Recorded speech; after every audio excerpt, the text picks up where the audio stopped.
শ্রীমদ্ ভগবদ গীতার চতুর্থ অধ্যায়ের আলোচনা সর্বসাধারণের জন্য আমি একটু রাখবার চেষ্টা করেছিলাম। যেমন আগের অধ্যায় সমূহের আলোচনা আমি রেখেছি, ঠিক সেই রকম ভাবে জ্ঞানযোগ নামক এই অধ্যায়ে ভগবান যে সমস্ত কথাগুলো বলেছেন তা কিন্তু গভীরভাবে অনুধাবনযোগ্য। প্রত্যেকের এটা অনুধাবন করলে তবে আমি পঞ্চম অধ্যায়ে যেতে পারবো।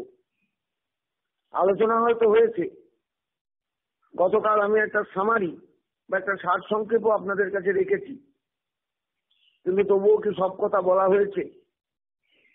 না, তা সব কথা বলা হয়নি। কথা কিন্তু আরো অনেক বলা যায়, আর প্রত্যেকটা অধ্যায়ের সঙ্গে প্রত্যেকটা অধ্যায়ের একটা সম্পর্ক আছে। জ্ঞানযোগে ভগবান প্রথমেই একটা তথ্য জানিয়েছেন, ইমং বিবস্বতে যোগং প্রক্তবান অহম অব্যয়ম বিবস্বান মনবে প্রাভ মনু ঈর্ষা কবে অব্রবীত এবং পরম্পরা প্রাপ্ত মিমং রাজর্ষয় বিদু সকালে নেহ মহতার যোগ নষ্ট পরন্তপ শয়ে বায়ং ময়া তেয়দ্দ যোগ প্রক্ত পুরাতন ভক্ত শ্রী মে সখা চেতি রহস্যং যেতদুত্তম। কথাটা কিন্তু খুব গভীরভাবে অনুভবযোগ্য, অনুভববেদ্য বা প্রণিধানযোগ্য। গোবিন্দ বলছেন, স্বীকার করে নিচ্ছেন, আমি বহুকাল আগে এই যোগোপদেশ বিবস্বানকে দিয়েছিলাম, সূর্যকে দিয়েছিলাম, বিবস্বান মনুকে দিয়েছিলেন, মনু ইক্ষ্বাকুকে দিয়েছিলেন, এবং কালক্রমে মানে পরম্পরাক্রমে এবং পরম্পরা প্রাপ্ত মিমং রাজর্ষয় বিদু।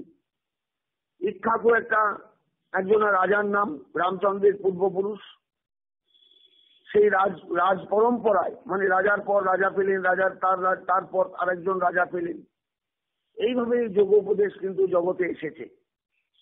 তার মানে জানিয়ে দিলেন অর্জুন, আজই তোমাকে আমি প্রথম কথা বলছি তা নয়, কিন্তু বহুকাল আগে আমি এই উপদেশ বিবস্বানকে দিয়েছি।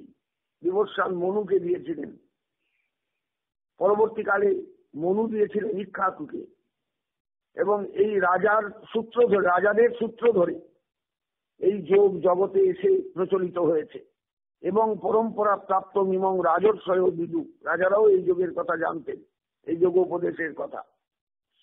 কিন্তু ব্যাপারটা হলো এই সকালে নেহ মহতা যোগ নষ্ট পরন্তপ। শুনতে শুনতে কিছু ধরা, কিছু রাখা, কিছু ছাড়া, এই করতে করতে সেই যোগোপদেশ অনেকটাই নষ্ট হয়ে গেছে বা নষ্ট হয়ে গেছে। শয়ে বায়ং ময়া তেয়দ্দ যোগ প্রক্ত পুরাতন। আমি তোমার কাছে আবার সেই পুরাতন যোগের কথা বা যোগের উপদেশের কথা বলছি। কেন না, ভক্ত সেই মেয়ে সখা, তুমি আমার ভক্ত, তুমি আমার সখা, তাই এই উত্তম যোগ উপদেশ তোমার কাছে আমি রাখতে চলেছি। এই বলে শুরু করলেন চতুর্থ অধ্যায়।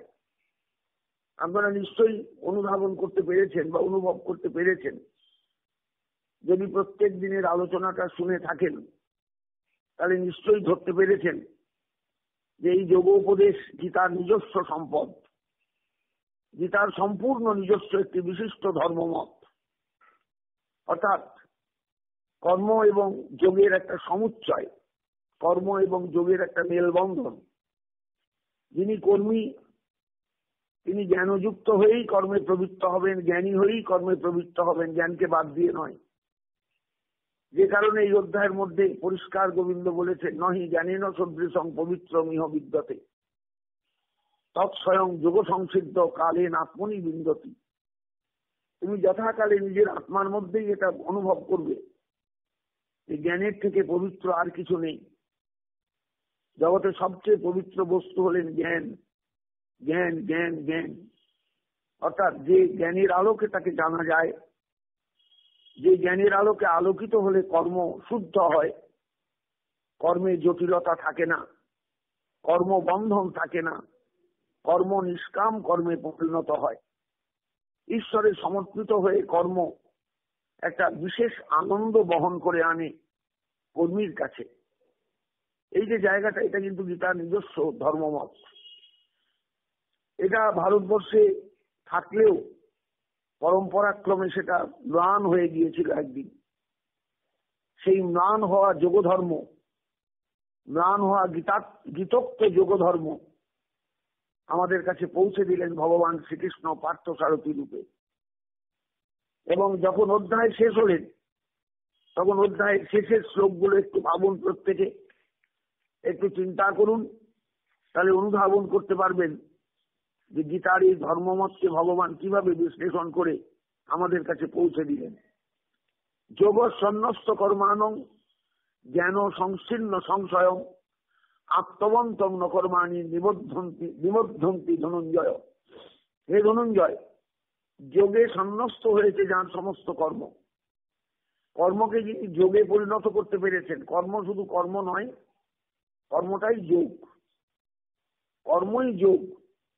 এবং এই কর্ম যিনি করেন তিনি যোগ সন্ন্যস্ত হয়ে কর্মে প্রবৃত্ত হন, অর্থাৎ যোগযুক্ত হয়ে কর্মে প্রবৃত্ত হন। তার কর্মের কোনো বন্ধন থাকে না। আর জ্ঞান সংশীর্ণ সংশয়, আর যে জ্ঞানের ওপর দাঁড়িয়ে তিনি কর্মে প্রবৃত্ত হন, সেই জ্ঞান কিন্তু ছিন্ন সংশয়, তার মধ্যে কোনো সংশয় থাকে না। অর্জুনকে সেই উপদেশ দিয়ে এই অধ্যায় শেষ করছেন ভগবান। আত্মবন্ত, যিনি আত্মাবান, আত্মবান, আত্মাকে জানতে পেরেছেন।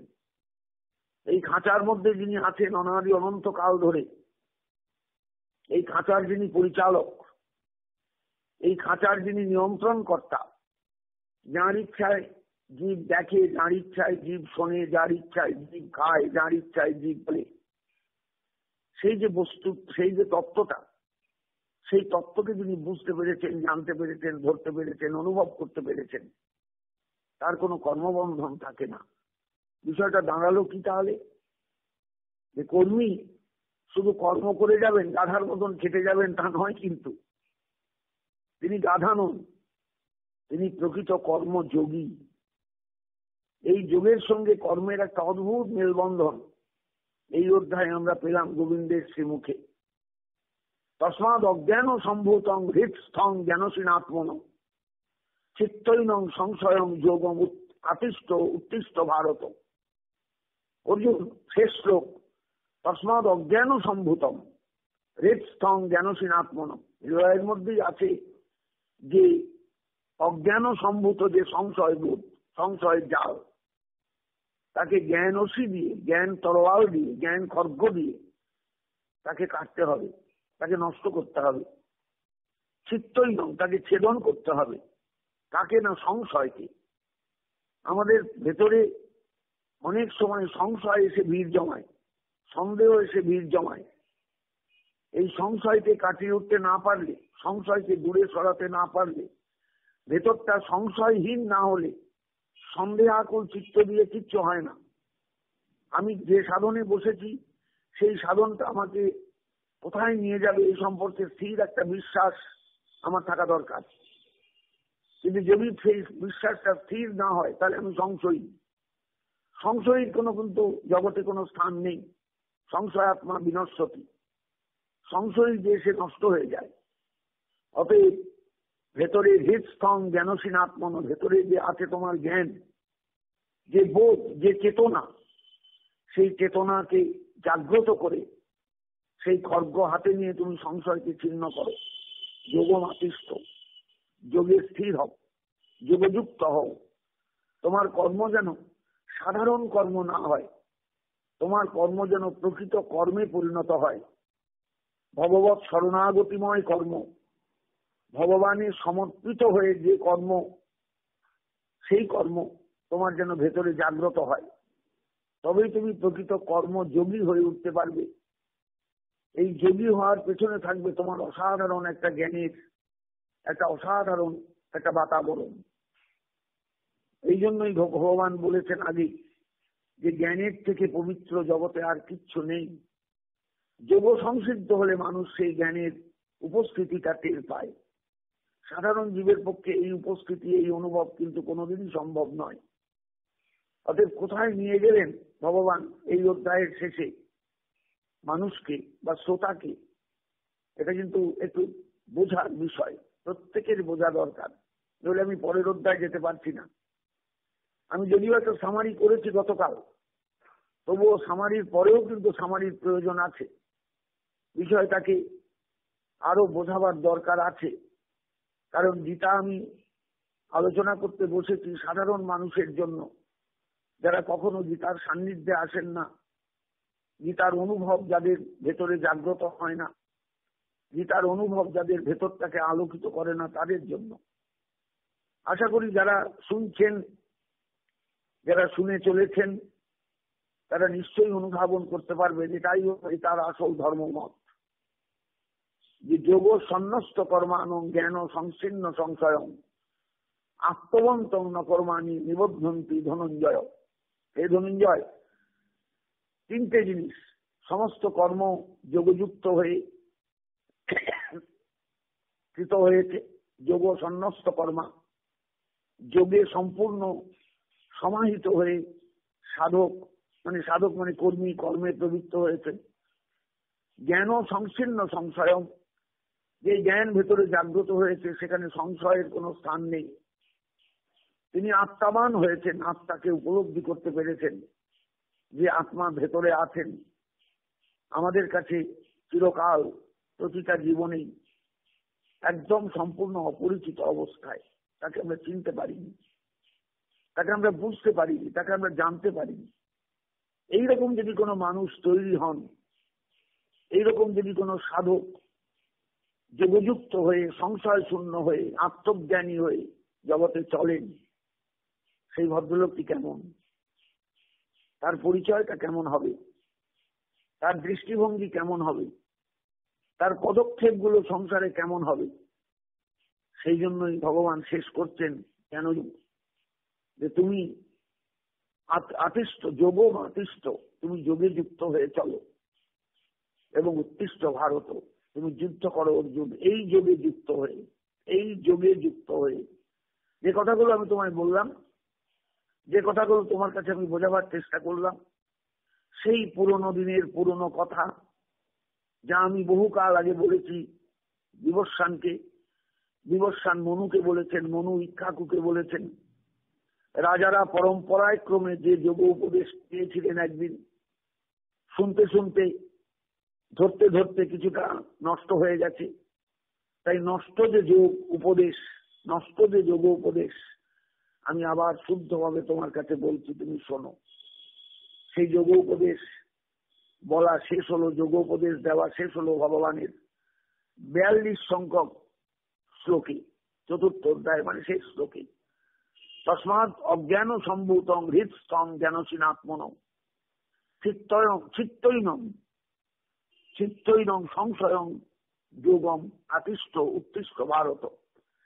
সমস্ত সংশয়কে ছিন্ন করে তুমি উঠে দাঁড়াও, যোগযুক্ত হয়ে চলো। দেখবে সংসারে কোথাও তোমার ভেতরে কোনো অশান্তি থাকবে না। যে অশান্তি তোমাকে কষ্ট দিচ্ছে, যে অনুভব তোমাকে ব্যাকুল, অত্যন্ত ব্যাকুল করে তুলেছে, যুদ্ধ করব কি করব না, যুদ্ধ করা উচিত কি উচিত নয়, ইত্যাদি ইত্যাদি, সেই সমস্ত রকমের তোমার যে ভেতরে আলোড়ন, সেই আলোড়ন শান্ত হয়ে যাবে। তুমি একবার যোগযুক্ত হয়ে উঠে দাঁড়াও। বিষয়টা মুখে বলা যত সহজ, কাজে পরিণত করা কিন্তু এত সহজ নয়। যার জন্য পঞ্চম অধ্যায়ে আসতে হলো সন্ন্যাস যোগে ভগবানকে। অর্জুনের মুখে প্রশ্ন এসে গেল যে কর্মযোগ না সন্ন্যাস, কোনটা শ্রেয়, কোনটা ঠিক। কারণ তুমি যেভাবে কথা বলেছ চতুর্থ অধ্যায়ে, তাতে মনে হয়েছে জীবের জীবনে সন্ন্যাসী শ্রেয় এক এক সময়। আবার শেষে যখন বলছো যোগম আতিষ্ঠ উৎকৃষ্ট ভারত, হে ভারত উঠে দাঁড়াও, মানে কর্মে প্রবৃত্ত হও, যোগম আতিষ্ঠ যোগযুক্ত হও, তখন মনে হচ্ছে কর্মটাই শ্রেষ্ঠ। আমি তো দ্বন্দ্বে পড়ে গেছি। বুঝতে পারছেন বিষয়টা?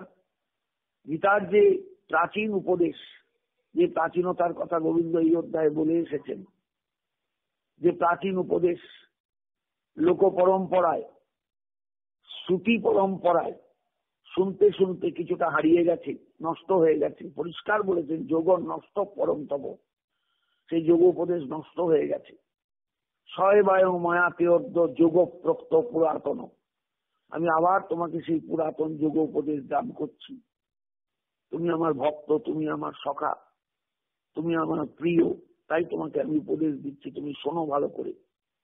গোবিন্দ যে যোগ উপদেশ দিয়ে গেলেন, জ্ঞান কর্মের যে সমুচ্চয় দেখালেন, মহামিলন দেখালেন, জ্ঞানের সঙ্গে কর্মের কোনো বিরোধ নেই, সেই বিরোধ শূন্য যে উপদেশ তিনি দিলেন, এটাই আমাদের কাছে এই মুহূর্তে আলোচনার বিষয়বস্তু।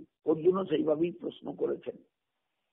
পঞ্চম অধ্যায়ে আসার আগে আমাকে আবার পেছনের দিকে তাকাতে হলো কেন?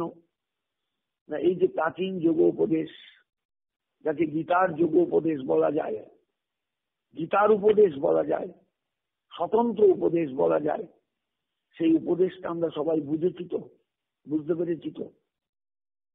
বিষয়টা বুঝবেন সবাই, কারণ জ্ঞানের সঙ্গে কর্মের একটা সমুচ্চয়।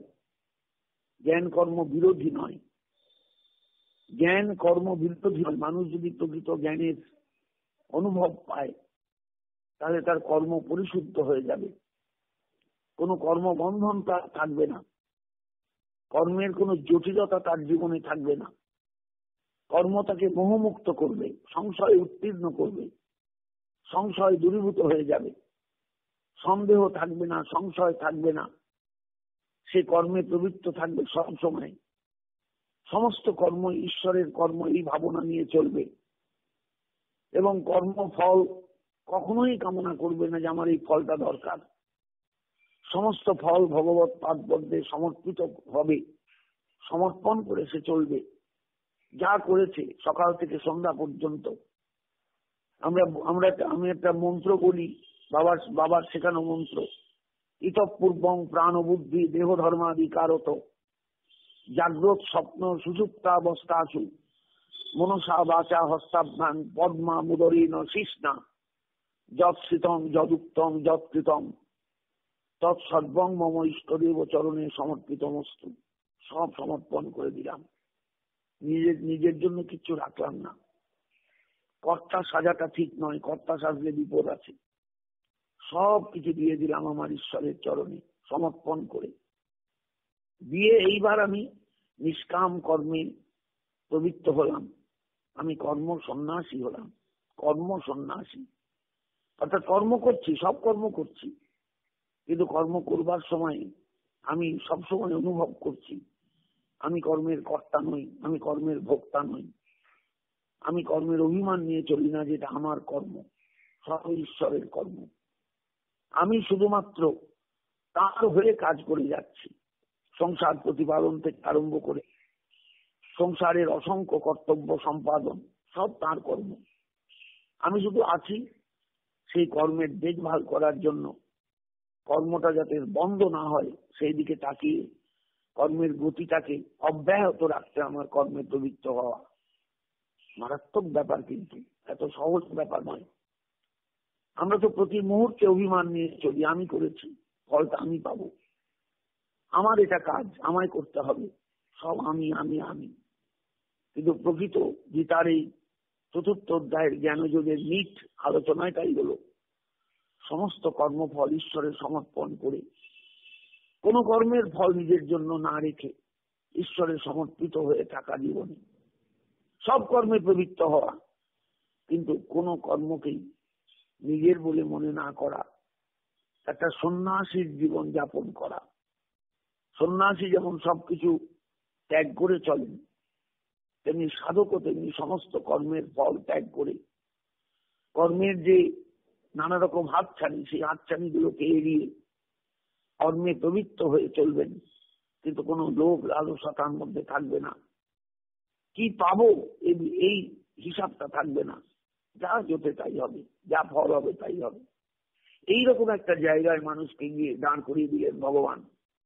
তস্মাৎ অজ্ঞান সম্ভূতম হৃৎস্থং জ্ঞানসীনাত্মন চিত্তৈনম সংশয়ম যোগম আতিষ্ঠ উত্তিষ্ঠ ভারত। যোগম আতিষ্ঠ, যোগযুক্ত হয়ে উত্তিষ্ঠ ভারত, তুমি উঠে দাঁড়াও। তার মানে কর্মের কর্তা আমি নই, কর্মের কর্তা আমি নই, কর্মের কর্তা আমি নই। কর্মফলও আমার জন্য নয়, কর্মফল আমার জন্য নয়, কর্মফল আমার জন্য নয়। এটা সব সময়ের জন্য ভেতরে বাজনা বাজানোর মতন বাজিয়ে যেতে হবে। আমি শুধুমাত্র কর্ম করবার জন্য এসেছি, কর্ম করে যাচ্ছি। এইরকম একটা প্রেক্ষাপটে পঞ্চম অধ্যায়ে সন্ন্যাস যোগ। এই জন্য অর্জুন প্রথমেই প্রশ্ন করলেন, কারণ অর্জুনের সংশয় তো কাটেনি, অর্জুনের সংশয় তখনও কাটার সময় আসেনি। তাই পঞ্চম অধ্যায়ের প্রথমেই ভগবান অর্জুনের প্রশ্নের সম্মুখীন হলেন। অর্জুন ও বাচ, পঞ্চম অধ্যায়ের নাম গীতার সন্ন্যাস যোগ। অর্জুন প্রশ্ন করছেন, সন্ন্যাসং কর্মণাং কৃষ্ণ পুনর্যোগঞ্চ সংশোচি যচ্ছেয় এতয়োরেকং তন্মে ব্রূহি সুনিশ্চিতম।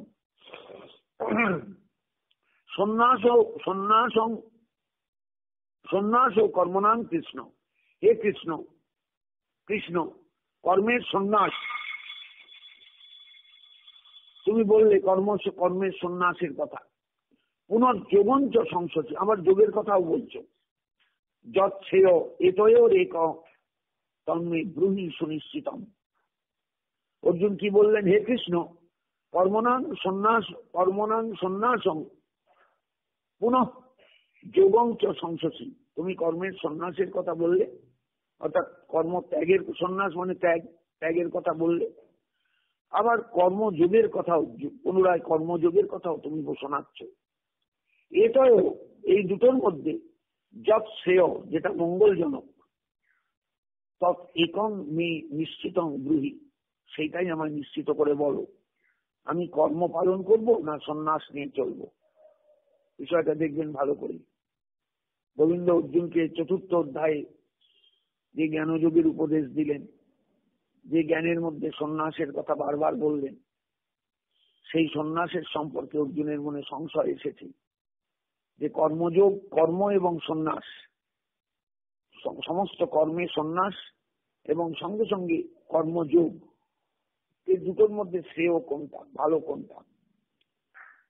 শ্রী ভগবান তার উত্তরে প্রথমেই বললেন, পরিষ্কার ভাষায় বললেন, সন্ন্যাস ও কর্মযোগ নিঃশ্রেয়স করৌ উভৌ, নিঃশ্রেয়স করাদ উভৌ, সন্ধি হয়ে গেছে।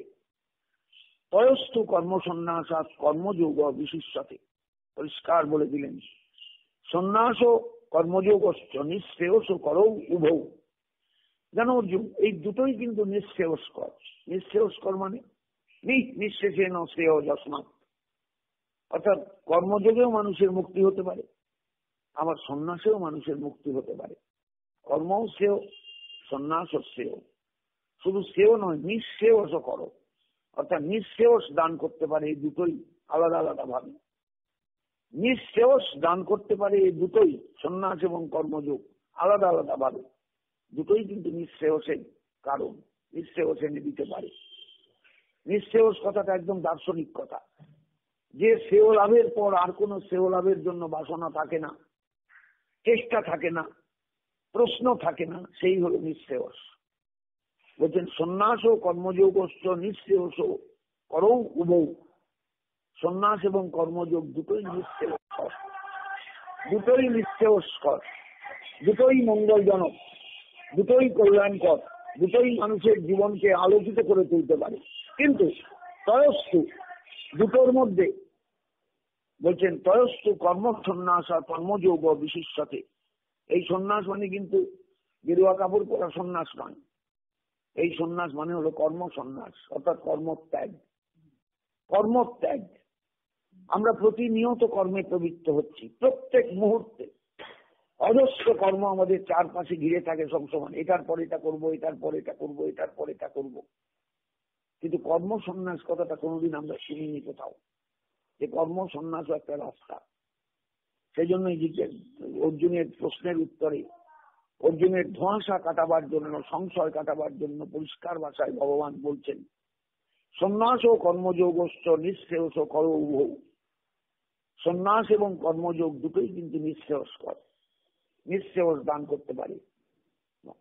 মানুষ যদি কর্মসন্ন্যাসী হয় তাহলেও সে মঙ্গল লাভ করবে, যদি সে কর্মযোগী হয় তাহলেও সে মঙ্গল লাভ করতে পারবে। তয়স্তু, দুটোর মধ্যে কর্মযোগ কর্মসন্ন্যাসাৎ কর্মযোগ বিশিষ্যতে, কর্মের সন্ন্যাসের থেকেও কর্মযোগ অনেক বেশি মঙ্গলজনক। কেন? এই জগৎটা তো কর্মময়। সংসারে কেউ যদি সেই কর্ম ত্যাগ করে বসে থাকে, তাহলে তার কাছে জগৎ কিচ্ছু পেল না, জগতে সে কিছু দিতে পারলো না, জগতে তার দেওয়ার মতন কিছু নেই, এটাই সে ধরে নিল। তার মানে জগতের কাছে একটা বার্তা চলে গেল যে কিছু না করেও থাকা যায়। কিন্তু সত্যি কি তাই? সে ইন্দ্রিয় দিয়ে কোনো কাজ করলো না, কিন্তু তার মনটা তো চুপ করে থাকবে না, মনে মনেও তো সে অনেক কিছু চিন্তা করতে পারে। তাহলে ইন্দ্রিয় দিয়ে না কাজ করেও সে মন দিয়ে যদি কোনো কর্ম করে, সেও তো কর্ম করা হলো। অতএব প্রকৃত কর্মসন্ন্যাস কিন্তু হচ্ছে না, প্রকৃত কর্মসন্ন্যাস হলো না। এই জন্য গোবিন্দ বললেন কর্মসন্ন্যাসের চেয়েও কর্মযোগ অত্যন্ত শ্রেষ্ঠ, মানে অত্যন্ত গুরুত্বপূর্ণ। নিত্য সন্ন্যাসী যৌন দৃষ্টি না, সন্ন্যাস ও কর্মযোগ নিঃশ্রেয়স করৌ উভৌ তয়স্তু কর্মসন্ন্যাসাৎ কর্মযোগ বিশিষ্যতে। কর্মসন্ন্যাসের চেয়ে কর্মযোগ কিন্তু শ্রেষ্ঠ, কর্মযোগ গুরুত্বপূর্ণ। কারণ কর্মসন্ন্যাসী যতই কর্মসন্ন্যাস দিন, মনটাকে কিন্তু সন্ন্যাসী করতে পারবেন না, মন কিন্তু চারদিকে ছুটে বেড়াবে। অসম্ভব চঞ্চল মন। অর্জুনের ভাষায় দেখবেন, পরে আমরা পাবো, চঞ্চলঙ্গী মনকৃষ্ণ প্রমাথি বলবৎ দৃঢ়। কতগুলো বিশেষণ দিয়েছেন মনের, চঞ্চল, প্রমাথি, বলবৎ এবং দৃঢ়। মনের 4টে বিশেষণ দেওয়া আছে, আমরা যথাস্থানে গিয়ে সেই ব্যাখ্যায় যাব। তাহলে এই মনটা তো বাদ যাচ্ছে না। আমি চুপচাপ কর্ম ত্যাগ করলাম, কিন্তু আমার মন অজস্র কর্ম করে গেল, মনে মনে আমি অনেক কিছু সারলাম, তাহলে আমি তো সত্যিকারের কর্মসন্ন্যাসী হলাম না। তাহলে একটা মানে কি বলবো, একটা প্রবঞ্চনা আমার কাজ করে যাচ্ছে প্রতি মুহূর্তে। তাই গোবিন্দ পরিষ্কার ভাষায় বললেন তয়স্তু কর্মসন্ন্যাসাৎ কর্মযোগ বিশিষ্যতে। কর্মসন্ন্যাসের চেয়েও কর্মযোগ কিন্তু অনেক বেশি গুরুত্বপূর্ণ। কর্মযোগী যিনি, তিনি কর্মে প্রবৃত্ত থেকে কর্ম করতে করতে তিনি সব কিছুর থেকে দূরে চলে যেতে পারেন। কিন্তু একটা কর্মসন্ন্যাসী কর্ম ত্যাগ করে কিন্তু সেইভাবে যেতে পারবেন না, আটকে যাবেন। অতএব কর্মসন্ন্যাসের থেকে কর্মযোগ অনেক বেশি গুরুত্বপূর্ণ, অনেক বেশি মূল্যবান। বিষয়টা প্রত্যেকে বুঝবেন। আগের অধ্যায়ের আলোচনা শুনে আসবেন, পরের আলোচনায় যাওয়ার আগে নিজেকে প্রশ্ন করবেন, আমি সব বুঝেছি তো? চতুর্থ অধ্যায়, কারণ চতুর্থ অধ্যায়ে অনেকগুলো আলোচনা ভগবান দেখেছেন, অবতার তত্ত্বের কথা এসেছে। মানুষ এই অবতারের দিকে তাকিয়ে নিজের জীবনকে তৈরি করবে, এইরকম উপদেশও দিয়েছেন, পরিষ্কার ভাষায় বলেছেন। কারণ চতুর্থ অধ্যায়ের মধ্যে গোবিন্দের অনেকগুলো আলোচনা এসেছে, অনেকগুলো গুরুত্বপূর্ণ আলোচনা। প্রথমেই এসেছে এই কর্ম এবং সন্ন্যাস, কর্মযোগ এবং জ্ঞানযোগ, তার একটা সমুচ্চয়, একটা নিজস্ব বিতার ধর্মমত। অবতার তত্ত্বের কথা একটা বিরাট আলোচনা। চারটে বর্ণের সৃষ্টি উৎপত্তি, এও একটা আলোচনার বিষয়বস্তু। আর জ্ঞান কর্মের সমুচ্চয় সে তো আছেই। অতএব সবকিছু নিয়ে চতুর্থ অধ্যায় কিন্তু অনেক সমৃদ্ধ, অনেক গুরুত্বপূর্ণ। এই অধ্যায়টা খুব ভালো করে না বুঝতে পারলে, এই অধ্যায়টা খুব ভালো করে ভেতরে প্রবেশ না করলে, আমরা পঞ্চম অধ্যায় অর্জুনের প্রশ্নও বুঝতে পারবো না, প্রশ্নের উত্তরও বুঝতে পারবো না। কারণ অর্জুন প্রথমেই প্রশ্ন করছেন যে গোবিন্দ, তুমি তো বললে কর্মের কথা এবং জ্ঞানের কথা, বুঝলাম সবই, সন্ন্যাসং কর্মণাং কৃষ্ণ পুনর্যোগঞ্চ সংশোষী। তুমি সন্ন্যাসের কথা বললে, আবার যোগের কথাও বললে। যচ্ছেয় স্যাৎ নিশ্চিতং ব্রূহি, যচ্ছেয় এতয় একম তন্মে ব্রূহি সুনিশ্চিতম। এই দুটোর মধ্যে যেটা শ্রেষ্ঠ, শ্রেয়, সেটা আমার কাছে পরিষ্কার করে বলো। আমাদেরও পরিষ্কার ভাবে এটা বুঝতে হবে যে কোনটা শ্রেয়, কোনটা মঙ্গলজনক, কোনটা আমাদের কাছে প্রয়োজনীয়। তাই আলোচনা আর আমি আজকে এগোবো না। আলোচনা জটিলতম জায়গা, প্রত্যেকে বুঝে নিন আগে চতুর্থ অধ্যায়টা ভালো করে। আলোচনাগুলো বারবার পড়ে নিন, অনেকগুলো এপিসোড চতুর্থ অধ্যায়ের, অনেকগুলো এপিসোড। সেই এপিসোড ধরে ধরে শ্লোকগুলোকে একবার বুঝে নেন। তারপরে এইবার আসুন পঞ্চম অধ্যায়ে ভগবান কি বলছেন অর্জুনের প্রশ্নের উত্তরে, সেই কথায় আমরা যাব। খুব শান্তভাবে, শান্ত চিত্তে গীতার এই অধ্যায়কে আমাদের নিতে হবে। কারণ ফিলোসফিক্যাল আলোচনা তো, দার্শনিক আলোচনা। দার্শনিক আলোচনা হয়তো মনে হচ্ছে বুঝে গেছি, কিন্তু বুঝলেও বুঝতে পারি না আমরা সবাই সব সময়।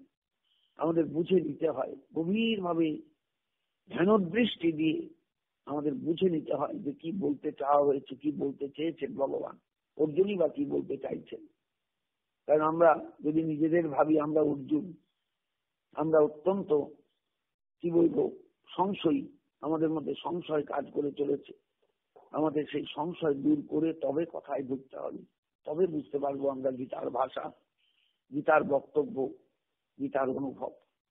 সবাই ভালো থাকবেন, আশীর্বাদ করবেন একটু আমাকে, যেন আপনাদের সকলের আশীর্বাদে ধন্য হয়ে কৃতার্থ হয়ে আমি গীতার আলোচনায় প্রবিষ্ট হতে পারি। জয় নিতাই, জয় গৌর সুন্দর, জয় গীতার অনুভবীগণ। সবাইকে আমার প্রণাম, শ্রদ্ধা এবং সকলের কাছে আমার আশীর্বাদ প্রার্থনা করা রইল। শ্রীমদ্ ভগবদ গীতা জয়যুক্ত হোক, আমাদের সকলের অন্তরে তার প্রতিষ্ঠা হোক, এটাই আমার প্রার্থনা।